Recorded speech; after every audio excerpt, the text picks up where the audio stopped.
โอ้เอ๊ะเพิ่นเป็นอันถึกใจเพิ่นได้บ่นี่เนาะอันกลางคืนเพิ่นเห็นไฟเนาะโดยแต่เก่ามืดมัวเต้นลองลุกกับพี่น้องเอ้ยโอ้แจ้งคักดอกใหญ่ดินี่พี่น้องเอ้ยเป็นสปอตไลท์แบบว่าไฟ LED เนาะดอก LED มันก็เลยหุ่งคักพี่น้องเอ้ยโอ้หุ่งเนาะนี่แบบแง่แสบตาเลยแหละพี่น้องเอ้ยมีแต่เอาตัวนี้ลงลุ่มบัดนี้น้องเอ้ยเนาะเอาลงใส่อยู่ซองไปทั้งหลังอันห้องน้ำเจ้าผมมันมืดแถวนะเนาะเอาลงใส่ห้องน้ำก็ได้ตัวนี้สบายเนาะอันนี้บอกปลั๊กไฟเพิ่นโดยเบิ่งพี่น้อง3 ดอก 3 จุดอันนี้ดอกยังทั้งลุ่มโอ้ทั้งอันนี้โอ้พี่น้องเลยมันจักเล่มเลยนี่ฮะ7นั่นแหละคือเป็นเรื่องคันเขียวครบเลยนี่มาพี่น้องเลยป่ะพูนเลาะไปเบิ่งทั้งนั้นป่ะเอาอันลงมาพี่โลดน้องเลยอันว่าไฟโซล่าเซลล์เจ้าน่ะโดยมาใส่ห้องน้ำผูน้ำเราก็แห้งซ้ำเนาะโอ้ฝนฮดอันนี้พี่น้องเลยน้องหั่งฮดอันบอกทั่วเนาะเท่าโอ้เนาะมูลราคานี่ก็8.5 ล้านพี่น้องเลยเนาะเพิ่นมันไกลตัวฉันเนาะใส่เสาโอ้มีเขาพื้นเขาไฟให้พวก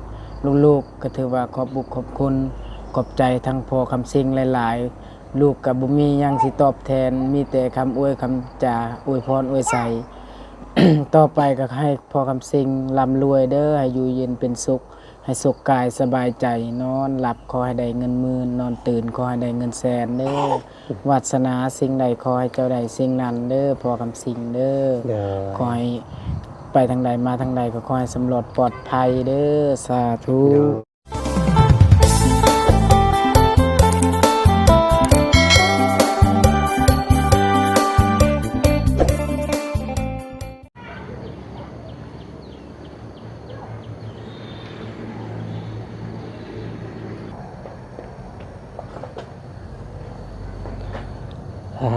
ที่โทพี่น้องเลยเนาะสว่างสวัยบาทนี่พี่น้องเลยพื้นไฟหุงเฮืองเหลืองเหลื่อมพี่น้องเลยเนาะสมบูรณ์แบบแล้วเนาะสำหรับครอบครัวน้องหั่งน้องเจืองน้องพลักหน่อยพี่น้องเลยเนาะโอ้เนาะดีมุกดีใจเป็นภาพที่ตื่นตันพี่น้องเลยเนาะที่หลายคู่หลายคนใฝ่ฝันอยากมีดินเนาะเฮือนไฟน้ำพี่น้องไงเนาะครบมัดจดพี่น้องไงเนาะ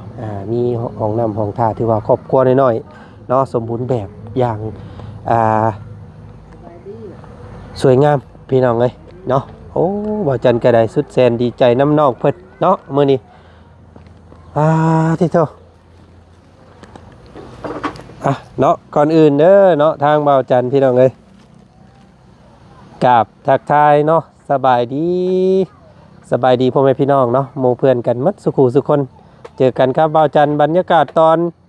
ค่ำแล้วพี่น้องเลย6 โมงแรงแล้วตอนนี้เนาะมื้อนี้พี่น้องทางบ่าวจันมาบ้านน้องเจืองพี่น้องเลยบ้านสะแล้วเมืองเซโปนแขวงสวรรณเขตเด้อเนาะเป็นอีกหนึ่งครอบครัวที่ว่าโชคดี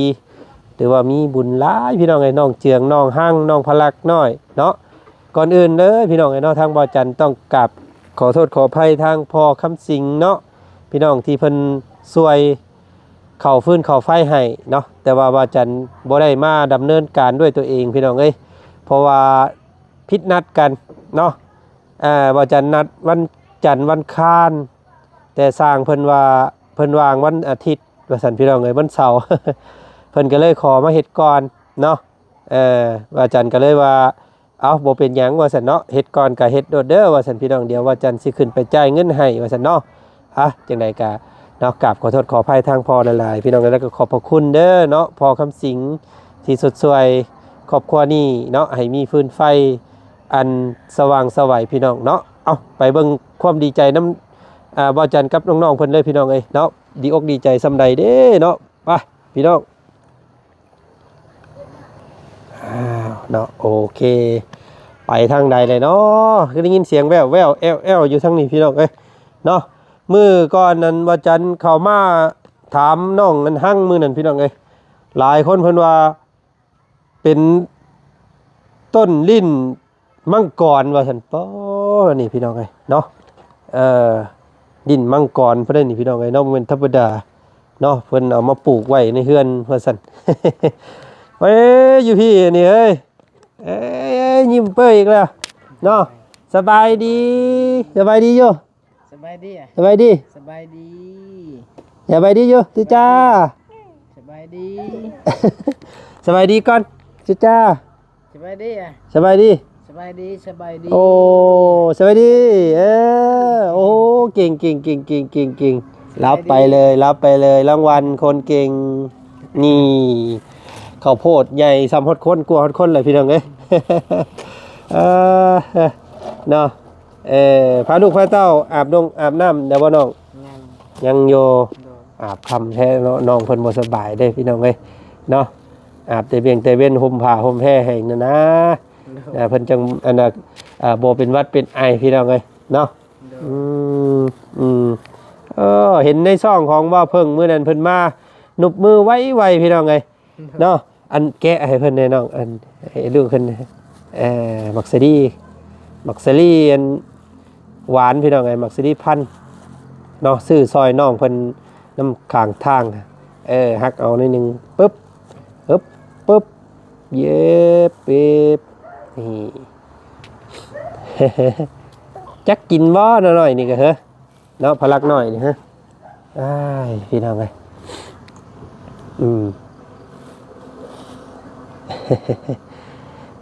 ให้เล่าได้บัดนี้เราคอยเห็นเองเล่าเนาะนี่ลูกพลักหน่อยนี่เอาน้ำพอไว้เอาโยเนาะกินลูกผู้เอ็ด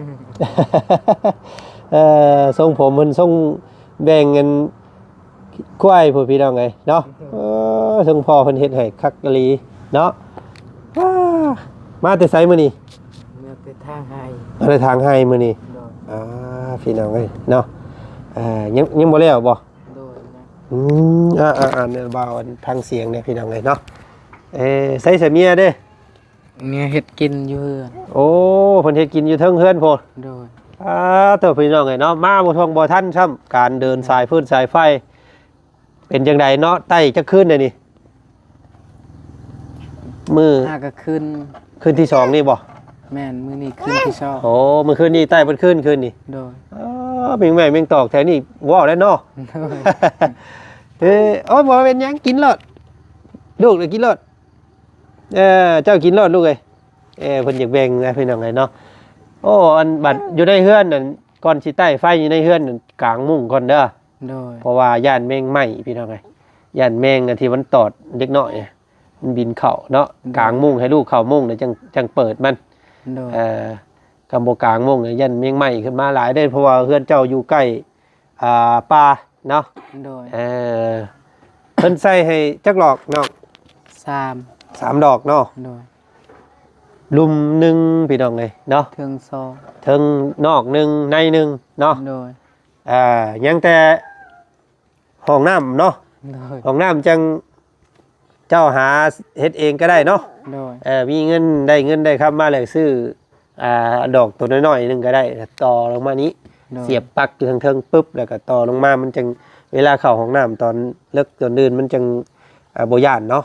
อาบน้ำค่ำกับมันจังเห็นหุ่งพี่น้องเลยเนาะอันนี้จังเสริมเอาเพราะว่าบ่จันคออยู่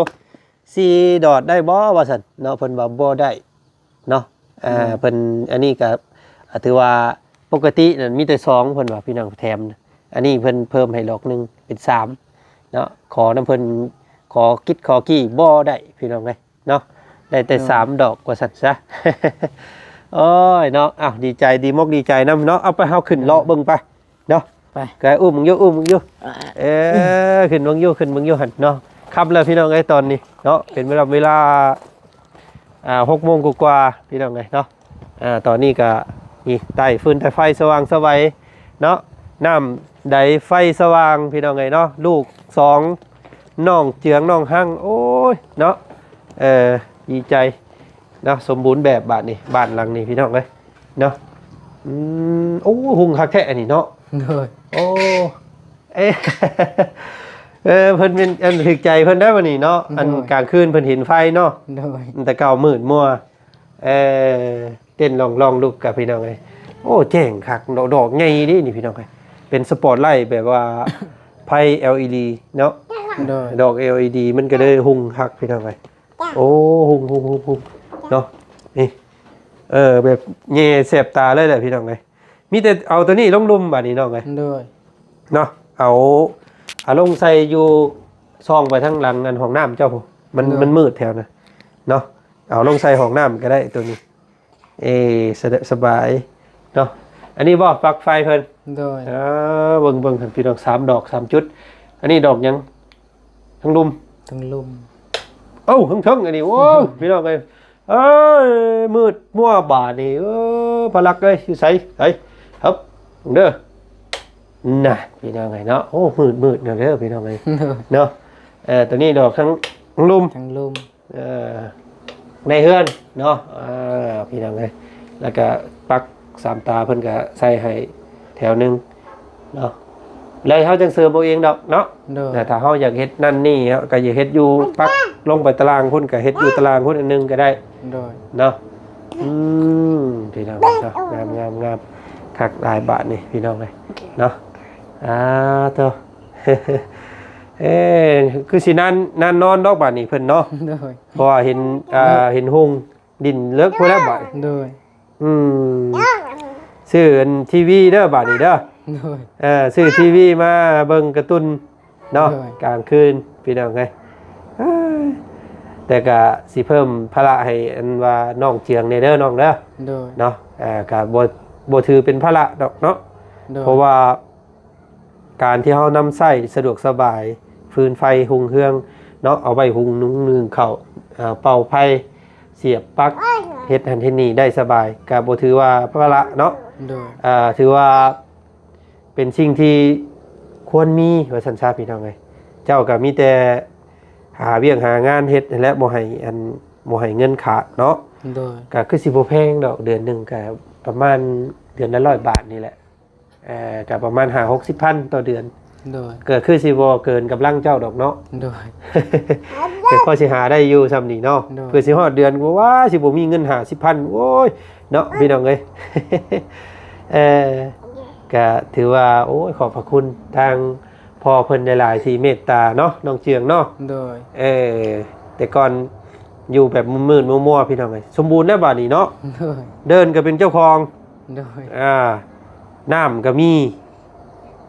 ไฟก็ได้ลูกก็2 บาทนี่จังได๋ก็สิออกมาอีกลูกผู้นึงเนาะขอให้เป็นผู้หญิงเด้อผู้หญิงผู้ชายมันจังคู่กันเนาะคักพี่น้องเอ้ยโอ้สมบูรณ์บาทนี่เนาะยังอีกแน่บาทนี่น้องเจืองคิดว่ายังอยากได้อีกอยู่เนาะอันนี้ถามแบบถามซื่อๆเด้ออันนี้บ่ได้บ่มีเอาให้ดอกแต่ว่าถามซื่อๆยังขาดยังเจ้าว่ะเนาะในเฮือนเจ้าบ่ได้ขาดหยังแล้วสมบูรณ์เลยเนาะโอ้พี่น้องเอ้ยมีแต่เฮ็ดเอาสร้างเอาเนาะน้ำก็เป็นน้ำประปาพี่น้องเอ้ยไฟก็ไฟถือว่าเขาวงกงเตอร์ใหญ่ได้เพิ่นเว้าได้เนาะเป็นกงเตอร์5/6เป็นกงเตอร์ที่เจ้าใช้ไฟนี่ได้สบายเนาะสักชื่อจักปาดไม้ปาดยังเนาะเฮ็ดพร้อมๆกันตู้เย็นเข้ามายังได้เบิดเนาะนี่ขาดตู้เย็นได้บัดนี้เนาะก็ตัวนั้นมันก็ถือว่าบ่จำเป็นปานใดเนาะน้องเนาะแล้วก็เฮ็ดอยู่เฮ็ดกินเฮาก็อุ่นเอาก็ถามว่าจำเป็นบ่ก็จำเป็นอยู่พี่น้องไงแต่ว่าตัวนั้นมันถือว่าเอาไว้ก่อนก็ได้เนาะป้าเฮาลงเบิ่งอยู่เห็นทั้งผู้ไผลูกบ่วาบอยู่แม่เจ้าเฮ็ดหยังกันน่ะเนาะโอ้คักกะดีพี่น้องไงน้องเตียงเนาะรถก็มีบาทนี่เนาะรถก็ทางพอคำสิงเพิ่นคือเก่าอันนี้พี่น้องไงเนาะพอคำสิงเพิ่นสมทบซื้อรถจักรงามๆนี่ให้เนี่ยพี่น้องไงเนาะรอบนี้พอเพิ่นก็ เข้าไฟให้อีกโอ้สว่างสวัยบาดนี่เนาะอยู่เฮือนลุมหมู่พี่น้องเอ้ยเนาะอยู่เฮือนลุมหมู่อยู่หลังป่ากว่าหมู่แต่ว่าเนาะงามกว่าหมู่พี่น้องเอ้ยเนาะพี่อยู่ป่ากล้วยมันก็บ่เป็นแต่ย่านเด้พี่น้องเอ้ยเพราะว่าถ้าเฮาเข้าฟืนเข้าไฟเฮ็ดห้วยเฮ็ดแค่เนาะนี่หมักพริกหมักพายเล่านี่พี่น้องเอ้ยเต็มคืออยู่แถวนี้เนาะปลูกหมักหุ้งเด้อน้องเด้อเอาหมักหุ้งมาปลูกเนาะส่วนตัวของบ่จันนี่มักต้นหมักหุ้งเพราะว่าเวลามันออกหมากเนาะโอ้ยกินได้ตลอดเหลือกินก็เอาไปแลกเกลือเป้งนัวพี่น้องเอ้ยสิอ่อนแล้วยิ้มนี่แหละพี่น้องเอ้ยเนาะบ่ได้ลาบ่ได้ลงยิ้มตลอดเนาะแขวจักเล่มเลยนี่ฮะ7อะไรคือเป็นคันแขวครบเลยนี่มาพี่น้องเอ้ยไปเพิ่นเลาะไปเบิ่งทางนั้นไปเอาอันลงมาพี่โลดน้องเอ้ยอันว่าไผโซล่าเซลล์เจ้าน่ะมาใส่ห้องน้ำผูน้ำเราก็แห้งซ้ำเนาะโอ้ฝนฮดอันนี้พี่น้องเอ้ยน้องหั่งฮดอันบอกทั่วเนาะเถอะโอ้อันนี้ปลูกหัวสิงไข่กันดินเจือนเนาะนี่ชุดนี้แหละเป็นเครื่องปลูกพักปลูกอีหยังเนาะใส่หลังห้องน้ำงามเถอะทั่วเอาพี่น้องไงเนาะมีแต่ให้น้องหั่งกับน้องเจียงมาพี่ก่อนเด้อเนาะมาขอบพระคุณทางพอเพิ่นก่อนพี่น้องไงเนาะมาพี่มาตารางเฮือนพี่มันแจ้งพี่มายังโอ้ยพี่น้องไงเนาะมูลราคานี่ก็8.5 ล้านพี่น้องไงเนาะเพิ่นมันไกลฉันเนาะใส่เสาโอ้มีแต่อันนี้ได้เนาะมันก็ให้มันใหญ่ขึ้นจังน้อยก่อนจังหานอีกเนาะต้นหมักมี่พี่น้องไงต้นหมักมี่เขามีแต่หั่นตัวงาตัวมันถึกหั่นก็ได้แล้วเนาะมีแต่ระวังเอาเนาะกำต้นไม้โบใหญ่พี่น้องไงเนาะโอ้ยเนาะเอาพี่น้องไงเราทักทายสบายดีกันอีกรอบหนึ่งเด้อน้องเด้อสบายดีเนาะเป็นครอบครัวที่สมบูรณ์แบบบ้านนี้พี่น้องไงเนาะสมหน่อยกาสิมีหลานน้อยออกมาอีกคนหนึ่งเนาะยังไม่ได้ไปกวดเบิ่งบ่น้องฮะไปเอ็กโกเบิ่งอยู่หันจะว่าเป็นผู้หญิงผู้ชายเนาะพี่น้องไงเนาะลงรถลูกลงรถเยอะผู้หญิงผู้ชายก็ยามันเนาะได้ผู้ชายก็ดีผู้หญิงก็ได้พี่น้องไงเนาะผู้ชายก็มาญาติขนมกันกับน้องพลักเพิ่นพลักแล้วก็พระยังก็พลักเนาะอันนี้เนาะพลักพารวยเพิ่นว่าได้อีกเสื้อหน้านี่พารวยเด้อว่าซั่นเนาะเอาพี่น้องไงเนาะนี่แหละมื้อนี้ก็ทางอ้ายมาอัปเดตพื้นไฟให้พ่อเพิ่นเบิ่งเนาะทางน้องเจียงก็คือสิฮู้แล้วแหละชื่อเสียงเรียงนามของพ่อเพิ่นพี่น้องไงเนาะเป็นเจ้าภาพเจ้าศรัทธาเนาะที่ว่าส่งเงินมาช่วยค่าฟื้นค่าไฟนี่แม่นของทางพ่อใจดีใจบุญเพิ่นเด้อเนาะพ่อคำสิงชื่อเพิ่นเนาะอยู่ทางฝั่งต่างประเทศพุ่นแหละพี่น้องไงเนาะเพิ่นว่าโอ้ถึกชะตากับอันครอบครัวของน้องหั่งน้องเจืองว่าซั่นพี่น้องไงเนาะอยากซอยให้น้องเพิ่นอยู่เย็นเป็นสุขว่าซั่นเนาะอยากซอยให้เพิ่นมีความเป็นอยู่ที่ดีขึ้นว่าสันพี่น้องไงเนาะมื้อนี้พอเพิ่นก็ได้ซื้อ